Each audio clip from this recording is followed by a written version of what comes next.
لاکھوں کا solar system بھی لگوائیں اور بجلی کا بل بھی ادا کریں۔ سولر صارفین حکومت کی نیٹ بلنگ پالیسی پر پریشانی کا شکار ہو گئے۔ سولر صارفین سے اضافی بجلی 26 روپے کے بجائے تقریباً 11.5 روپے فی یونٹ میں خریدی جائے گی۔ سولر صارفین کو بجلی کی فراہمی بھی لاگو ٹیرف پر ہوگی۔ گرڈ بجلی کا فی یونٹ ٹیکسوں سمیت زیادہ سے زیادہ 55 روپے سے 60 روپے تک بنتا ہے۔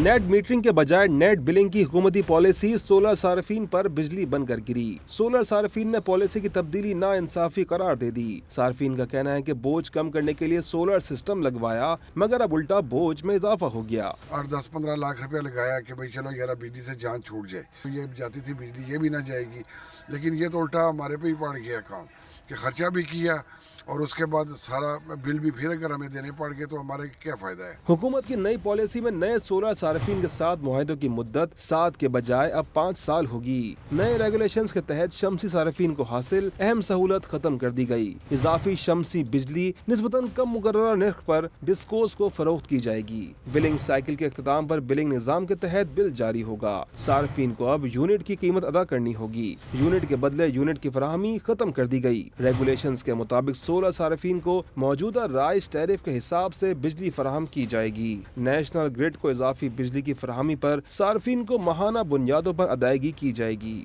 نئی ریگولیشنز کے ساتھ ہی نیٹ میٹرنگ ریگولیشنز 2015 معطل ہو چکے۔